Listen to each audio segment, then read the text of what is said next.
Cheaper by the Dozen from 2003, starring Steve Martin, is a remake of a film. I forget exactly when the original is, but it's like the 50s or 60s or something. And then this one is 2003. And then there's one that they made in 2022 with Zach Braff. But I couldn't even find it on Disney Plus. I think it was a Disney Plus original, but they seem to have taken it off. The only version of Cheaper by the Dozen right now is this one. So, and I think we're going to be reviewing Cheaper by the Dozen 2 next week, so stay tuned for that.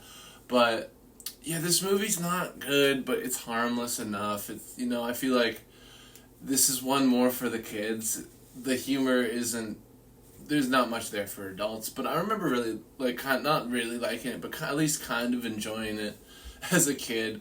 So I think there's worse things out there, but this isn't great, and I didn't love it. There's lots of very stupid stuff in it. But it did make me laugh a couple times, but that's not enough, and I still think I'm going to give it still a vaguely positive review because it is a kid's movie, and they're the key demographic, and I do think that the jokes will land for kids for the most part. But, and I'm not saying that just because it's a kid's movie, that's an excuse for it to be bad. I'm just saying, some of the jokes kids will laugh at, some of them adults will, or some of them they won't, it's just the way it goes. But, like I said, this movie was not really my cup of tea. 24% is what it gets on critic score. 56% audience, so this is where, the audience, people generally think it's, at least, it's harmless enough. You can, put it on the TV and for your kids, and they probably won't kill each other for a little bit, right? It's entertaining enough for a little bit. In this family of 12 children, much chaos ensues, but little hilarity is the consensus from the critics. Let's click on the scores here. It'll give us an average rating from the audience and from the critics. So it's an average of 4.6 out of 10. So it would go up to 46% from a 24. Still not great. And then it would go up from 56% to 68% if you went by the average rating. So there you go. Wild. Truly wild. You might also like RV. I actually remember kind of liking that movie. It's with Robin Williams, and they go on a crazy trip with an RV. And shenanigans ensue.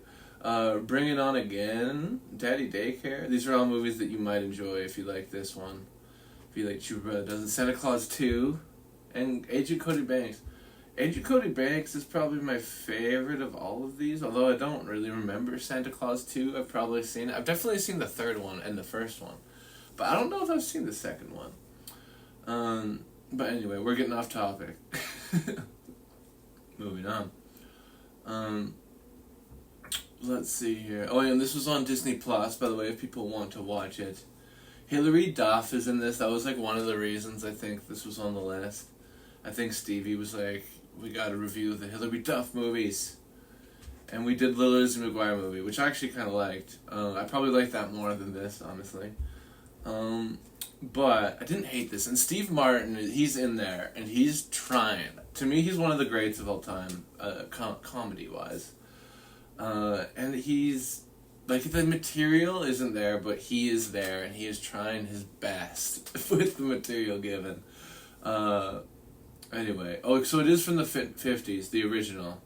Because this review says, remake bears no resemblance to the 1950 original, which I'm going to keep this Cheaper by the Dozen on the list. We'll try to review all the iterations. There's also Yours, Mine, and Ours. Maybe I should put that on the list. It's comparable too, because there's an old version of that one too, and a remake. And they were remade around similar times, I think, Cheaper by the Dozen and Yours, Mine, and Ours, competing studios trying to do the comedy with a bunch of kids, movie, and I think they were both financially successful. This one certainly was, because it got a sequel, so it made enough money. The children, including creepy Hilary Duff. Why is she creepy? What the fuck? That's mean. Are 12 Shades of Dreadful. I don't know what's creepy about Hilary Duff. I don't agree with that. Life in the Baker house is chaotic as life in the original 1950 cheaper Gilbreth house was well ordered and organized. Oh, so it's different. So the first one was more organized. At least what this review says. I think the in-name only remake better. Oh, so he's saying that it was better, that it was disorganized and stuff. He likes the remake better than the original. Which I wouldn't know. Like I said, I haven't seen the original. This is the only one I know. I've seen this movie before. And I kind of thought it was an original film. But that's what we thought about all these. The Parent Trap and Freaky Friday. The ones that we got in our generation. But there was old, 50s and 60s versions of all of those movies. Which, people don't talk... People should... When there is a remade made, they should talk more about the movie that they're remaking. Because some people don't know. They'll just be like, oh, this is an original film. But no. They're remaking Roadhouse and shit now, and Highlander, and I bet some people will grow up and be thinking that that's the one. That's the only one that exists. Because there can only be one. Okay. We're getting off topic with Highlander. Anyway, let's read some more reviews. A rarely funny comedy that's unlikely to keep the most undemanding ankle-biters amused. Yeah, a rarely funny comedy. I mean, to be fair, I didn't think it was that funny, but it's not for us, the critics. It's for the kids. It's for the kids. And it's the kind of, soak some underwear and meat, watch a dog bite Ashton Kutcher's crotch, and the kind of thing kids think is funny. I know, I thought that kind of stuff was funny when I was a kid. But now it's just kind of, tired and not that funny to me. But, that's the way it goes. So I think that reviewer missed the mark. Moving on. This Dirty Dozen is incompetent at every turn and shameless on every level. Alright. What a lovely surprise beyond the gloss of this formulaic Hollywood comedy about the importance of family lies a heartfelt and hilarious treasure chest filled with home truth. So they're saying it's good and it's a good family movie and it has good lessons and stuff. And I'll get into some of that later in my notes. But honestly, I think we read enough. We get the general consensus, of course, that most of the critics didn't like it, and audience, over half of it seemed to like it, so this was definitely, and that's why it probably made money. People went to see this. I don't know if I went to see it in the theater, but we rented it. I watched it on video or something. Watched it on a TV at one point. But let's look at the IMDb page for Cheaper by the Dozen, 2003 to be specific. 5.9 out of 10. That's not bad. I think that's more than what Pootie Tang gets, and I don't think that's fair. Pootie Tang is a better movie than this. Moving on. Let's see. I think it's more original and more entertaining.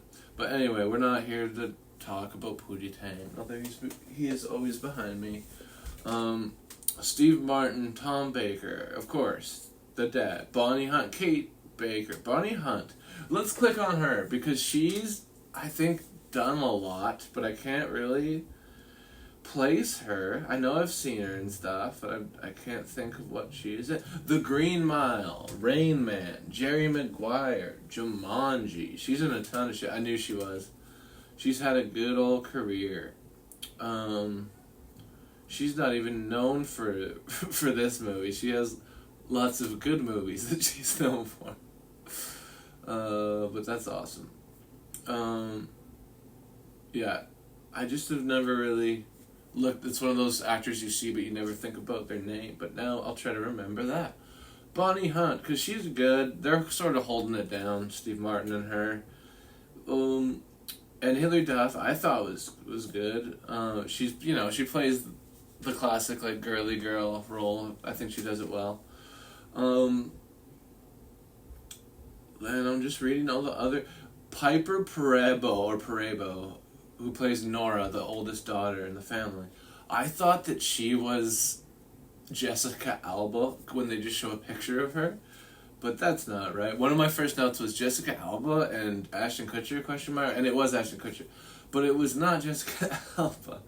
And yeah, of course. Oh, and this guy, Richard Jenkins, who's in a ton of shit. He's in Step Brothers. It's probably the movie that I know him best from. And I love Step Brothers. He's known for it, in fact. He's in The Shape of Water, too. He's in Burn After Reading and The Visitor. He's one of those guys you see in a ton of shit. Another one of those character actors that you see in shit, but you might forget their name. He's really good in it. He plays just like the asshole boss who is, although like you're sort of supposed to kind of like him because he's given Steve Martin the job, but you're supposed to sort of hate him too because he's taken him away from the family. And I'll get into more of that shortly. I didn't mean to exit out of that. Let's go back to the Cheaper by the Dozen IMDb page right quick. Back to the cast. So we were talking about, because Ashton Kutcher and Tom Welly, and we'll talk about him, because he's playing a 17-year-old. He's supposed to be like 17, I think, and he's 25 when they were filming it. So he looks like right away I was like, he's not a teenager. Like he's just not. Because they keep saying like, "Hey, teenager" to him. It's like, who do you think you're fooling? Oh, and Stephen Anthony Lawrence, who played Beans in the Even Stevens show, or just Even Stevens, and he's in a ton of shit. He was Chucky in that, I know, Shriek If You Know What I Did Last Friday the 13th, that parody that's kind of like Scary Movie, but it's not Scary Movie. The Cat in the Hat. Okay. He's in The Cat in the Hat, right? He's the kid in the hat. And of course he's in Cheaper by the Dozen. Kicking and Screaming is one I would like to revisit. Kicking and Screaming, because it's actually really good, I think. I feel like that's an underrated I remember really I don't rewatch it because we had it on DVD. But I like Kicking and Screaming with Will Ferrell. But yeah, he's in that. And he's in Bubble Boy. Ice Cream Boy. I watched Bubble Boy a little while ago. I don't remember him in it, but I believe that he's in it. Anyway. So there's a lot of actors I recognize in this, so I'm trying to go through. They don't even have Ashton Kutcher on this list, but I know he was in it, so we can move on. Let's look at how much money this made, and the budget and stuff. The box office information, if you will. $40 million budget, that's fair, I'd say, for something like this with so many actors and big names and stuff. And then it grossed $190 million, which is very good. That's like, what, over 3 times the amount? That's pretty good.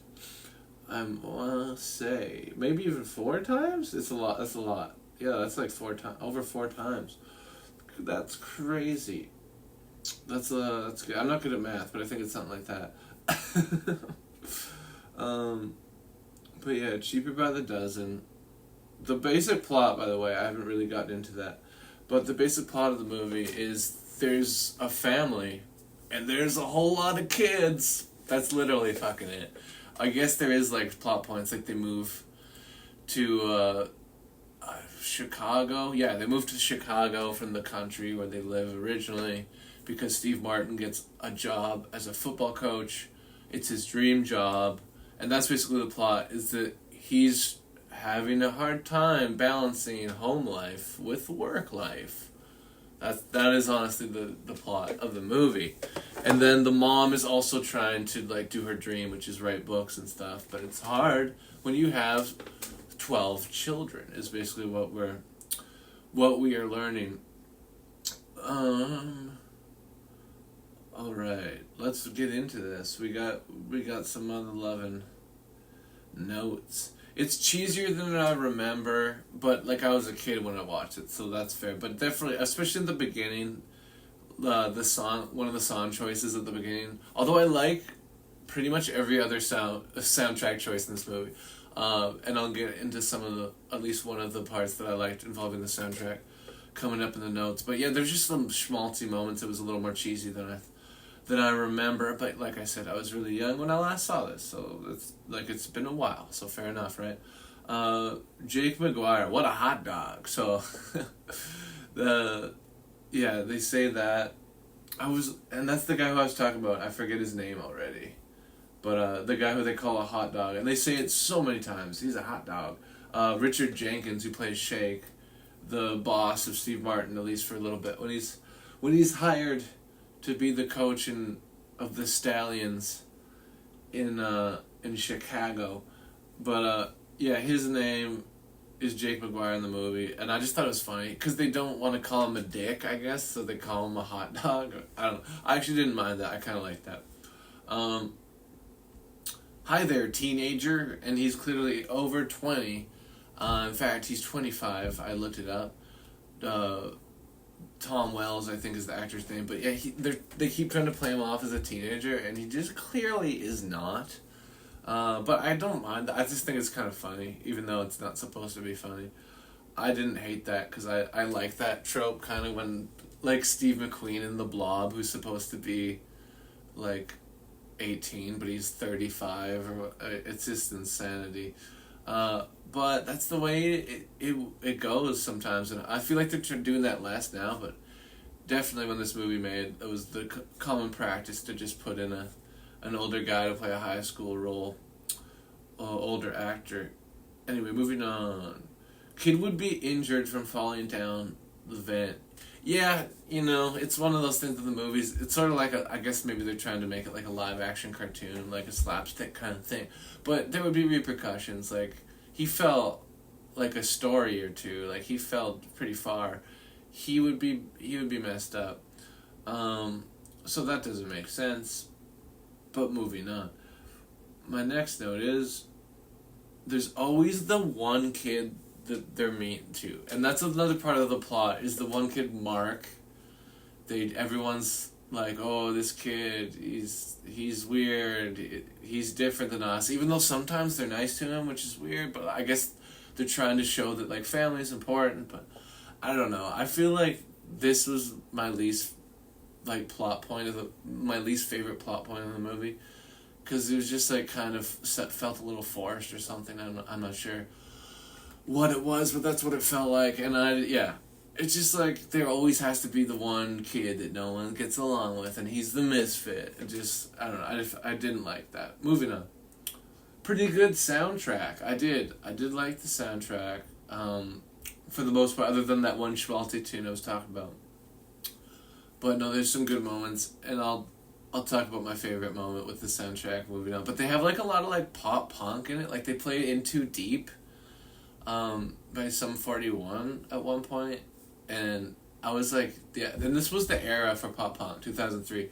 This is when it was like very, very hip and shit. So it was fun to hear that. It reminded me of that era. Moving on though. Ashton Kutcher poking fun at himself, although it has corrected me to Ashton Kitchen. Ashton Kitchen. But no, yeah, there's a part, because in the movie, Ashton Kutcher, his character is an actor, so he's playing an actor. And he's supposed to be, like, he's very full of himself, and he just cares about his looks. He's very superficial kind of character. And there's a point where he says something along the lines of,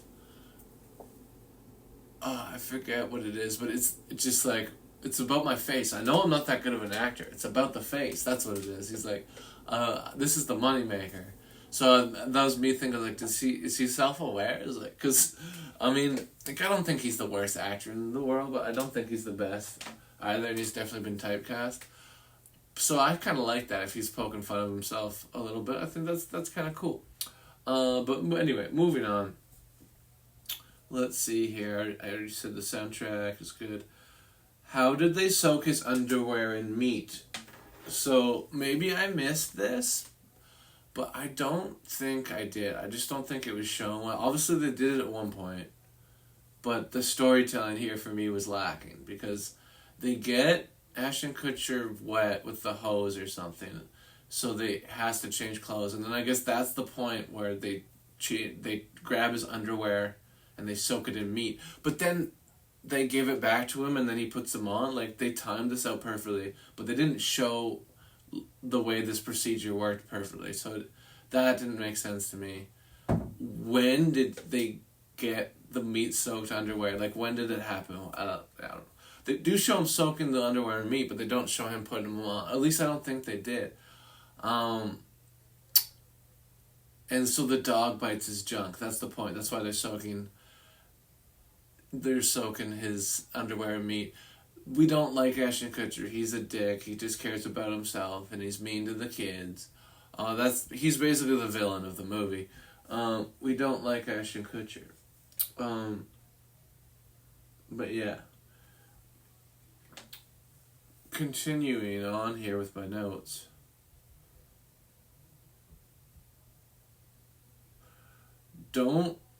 I skipped over some of these notes. Don't overfeed the pooch. So yeah, there's a point where there's like two of the kids are just like pouring dog food all over the place.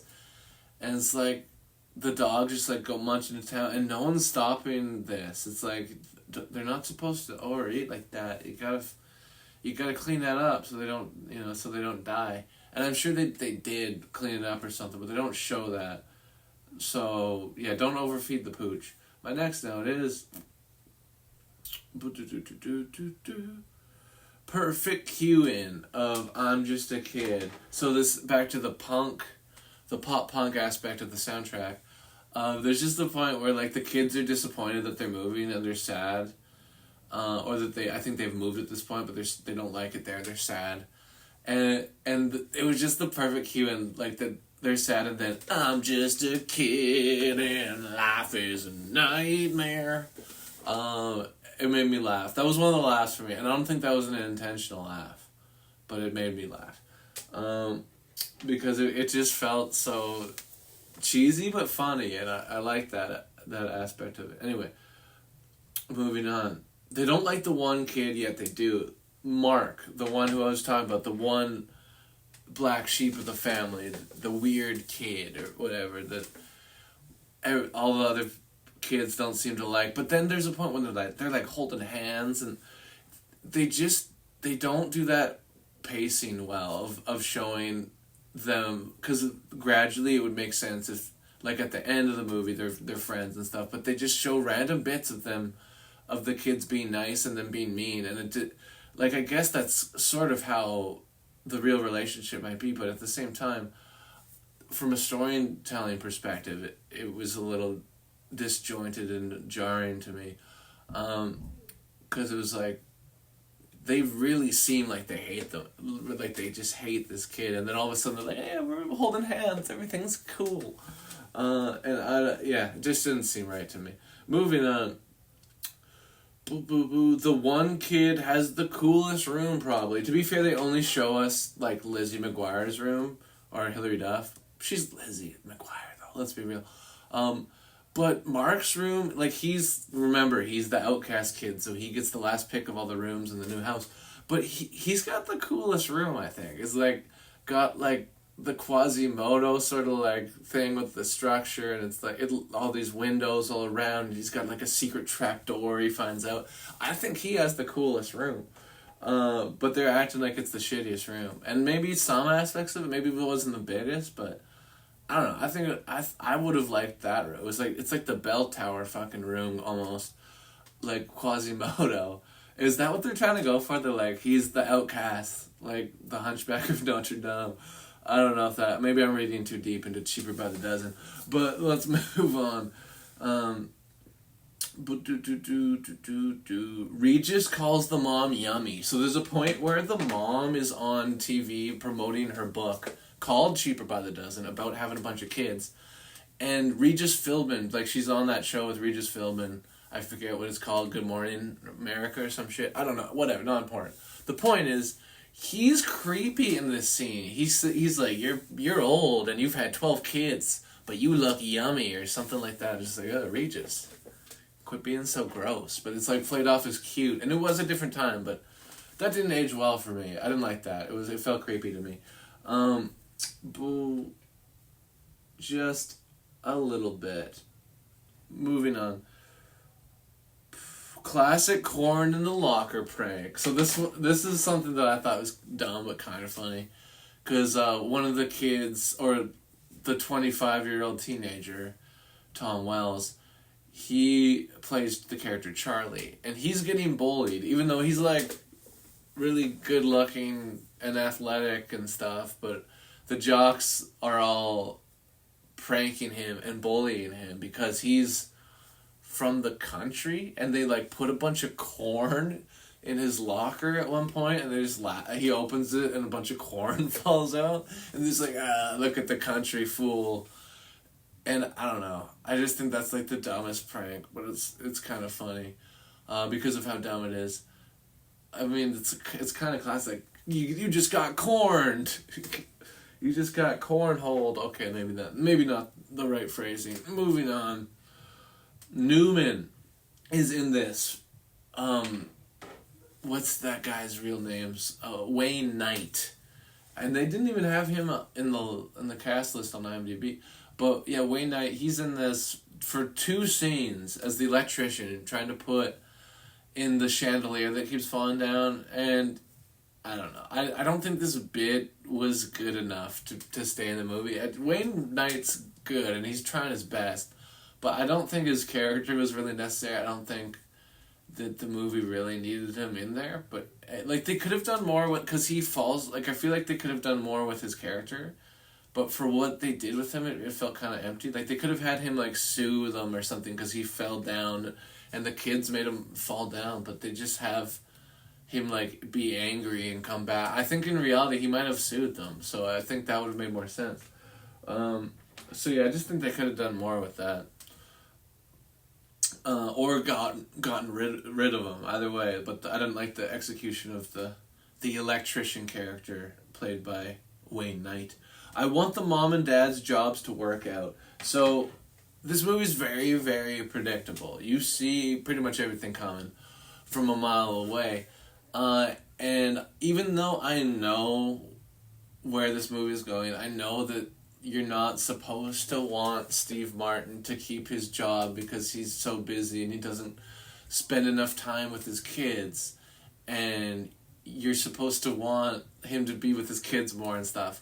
But I want him to, like, he has his dream job. I want him to get his dream job.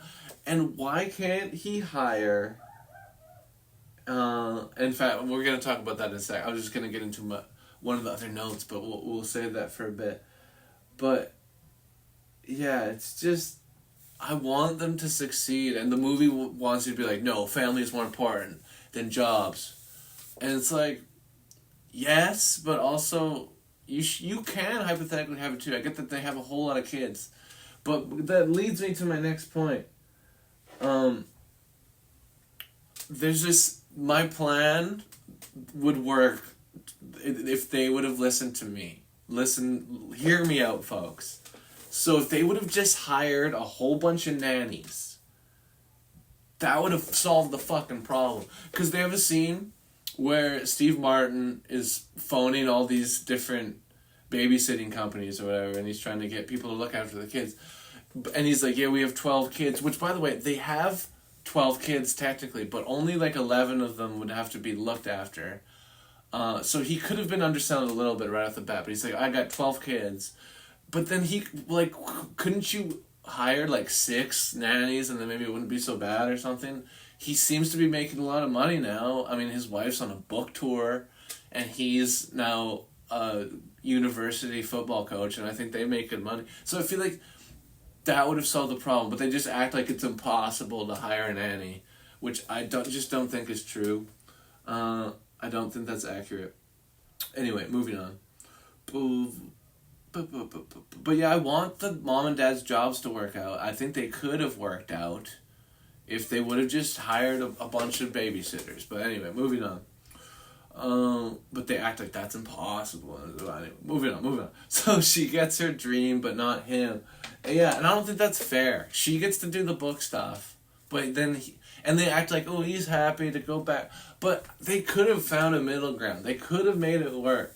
But no, he has to go back to a job he doesn't like as much or something to be with the family. I think I would have liked the ending more if they figured out a way to make it work. But anyways, you know where it's going. Like I said, this movie's very predictable, so I wasn't surprised I was just still disappointed, even though I knew where I was going. My last note is son and mom kiss in the bloopers. So it's the bloopers. So I get that it's not canon to the movie and that they're not actually mom and son. But the guy who plays Charlie, Tom Wells, and the mom, they're in the bloopers. They like make out for a second. They're like flirting and stuff, and it was like, it's kind of funny, but it's like it felt weird, even though it's the bloopers, to put that in there. I get that it was actually kind of funny, to be fair, but, and I do enjoy that they put the bloopers in. I do think this was the right kind of movie to put the bloopers in, but it was weird that the son and mom kissed there at the end. All right. And that is the end of my talk about Cheaper by the Dozen from 2003. Now let's rate this bad boy. So, I don't hate this movie, but it wasn't that good. And there's definitely better children's movies, but this is harmless enough. If you need something to entertain your kids for a little bit, I think this won't hurt them necessarily. So let's give it, but it is pretty dumb, and I don't think I want to really ever watch this again. So let's give it a 5.5. Let's give it a 5.5 out of 10 Dougs. And you might think that I would give it lower, but that's a passing grade for me. It passed. It didn't, it's not that good, but it's not that bad. 5.5 out of 10 Dougs. Cheaper by the Dozen from 2003.